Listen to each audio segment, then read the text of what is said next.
Welcome to Book Nest, where books meet minds and stories shape futures. Today, we continue our journey through the Alibaba story, diving into Chapter 2, Jack Magic, the man, the myth, and the method behind China's most charismatic entrepreneur. Before Alibaba, before the billions, before the fame, there was simply Jack Ma, a wiry, endlessly curious man with a beaming smile, infectious optimism, and a knack for capturing the hearts and minds of those around him. In Chapter 2 of Alibaba, the house that Jack Ma built, Duncan Clark begins to peel back the layers of this enigmatic entrepreneur. This chapter, aptly titled Jack Magic, reveals what truly set Jack apart. Not technology, not coding skills, not deep funding, but pure, captivating human energy.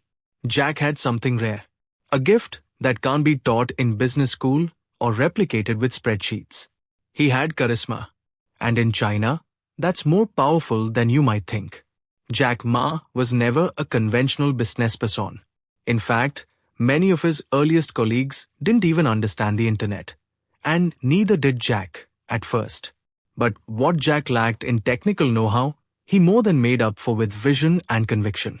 From the very start, Jack could command a room like a seasoned performer. He had a theatrical way of speaking, using his slight frame and high-pitched voice to energize crowds, rally employees, and dazzle investors. This wasn't just showmanship, it was strategy. In a country skeptical of entrepreneurs and unsure about capitalism's role in society, Jack needed to be more than a businessman. He had to be a believer, a teacher, and a magician all at once. Duncan Clark describes Jack's speeches as part political rally, part self-help seminar, and part comedy act. Jack was the rockstar CEO before that term ever caught on in China. Jack's weapon, the power of words. In one unforgettable story, Jack gathered his team during Alibaba's early struggles and delivered a now-famous speech. Today is difficult, tomorrow is more difficult, but the day after tomorrow is beautiful. Most people die tomorrow night. That line, simple, poetic, and brutally honest, became a rallying cry. It wasn't just about perseverance. It was about faith. Jack made people believe in something bigger than themselves, bigger than China, bigger than money. He gave them a sense of mission.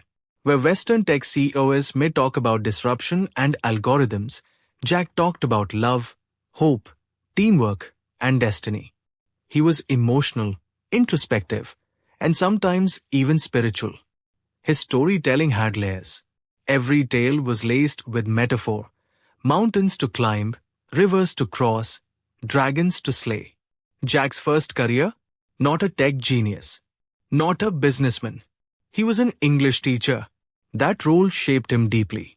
It gave him communication skills, the patience to guide others, and a worldview that stretched far beyond Hangzhou.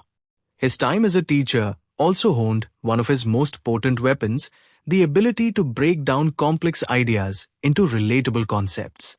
This skill became crucial when explaining the internet to people who had never even seen a computer before. Jack didn't teach code. He taught belief. Belief in the internet. Belief in China's ability to innovate. Belief in themselves. That's the magic Duncan Clark keeps referring to, the intangible force of Jack's leadership. In the mid-1990s, China was just waking up to the internet. It was still a curiosity, not a utility. Most people had never sent an email or opened a browser. But Jack saw what few others did.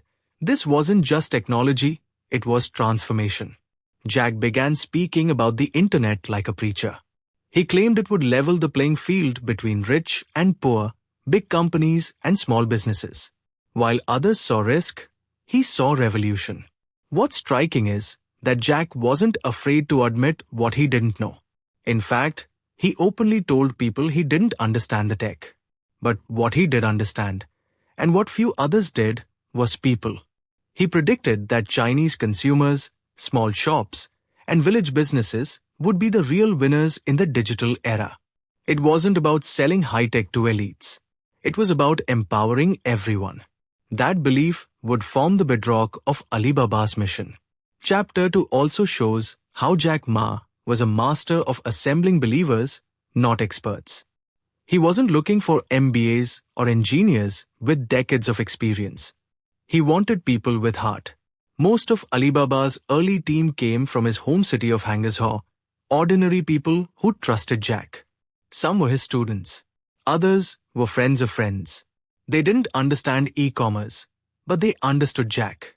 They worked in cramped apartments, slept on the floor, and pushed through unimaginable uncertainty, all because they believed in him.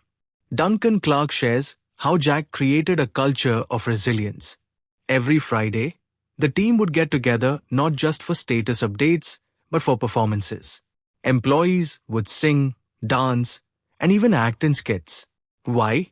Because Jack believed that building a great company wasn't just about work, it was about spirit. Not everyone bought into Jack's charm. In fact, when Jack first pitched Alibaba to potential investors, many laughed. They didn't understand his accent. They didn't understand why he didn't bring technical diagrams or spreadsheets. They certainly didn't understand why this former English teacher thought he could build a tech company. But Jack was unshaken.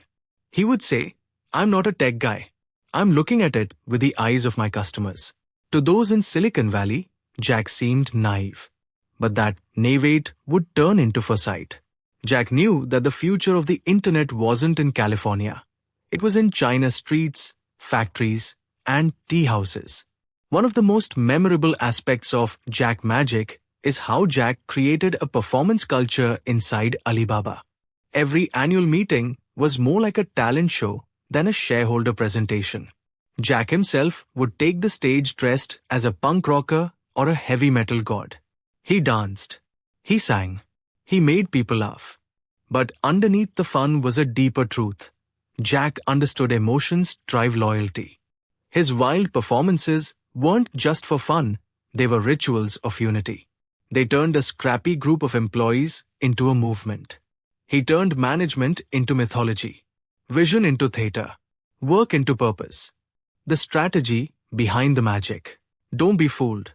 Behind the charisma, Jack Ma was a strategist. His vision was always grounded in market insight. In Chapter 2, we learn how Jack planned Alibaba not just as a platform, but as a network. A triangle of businesses that could feed each other. Sellers, buyers, and service providers. What he called an iron triangle. The same phrase that gives Chapter 1 its title. And what powered this triangle wasn't just software. It was trust. And Jack was the engine of that trust. The big lesson. What does Chapter 2 really teach us? That you don't have to be a coder to start a tech company. That leadership isn't about having the right answers. It's about inspiring belief. That magic, when combined with mission, can become a movement. Jack's story in this chapter shows us that even in a fast-moving world, the most powerful force isn't data, design, or disruption. It's the human spirit. And Jack Ma had an endless supply. He wasn't the richest, the smartest, or the most connected. But Jack Ma had something different, a kind of magic. And in a rising China, that magic was enough to change history. This was Chapter 2 of Alibaba, the house that Jack Ma built on Booknest. Don't forget to like, subscribe, and hit the bell. Because next, we uncover Jack's journey from student to teacher in Chapter 3.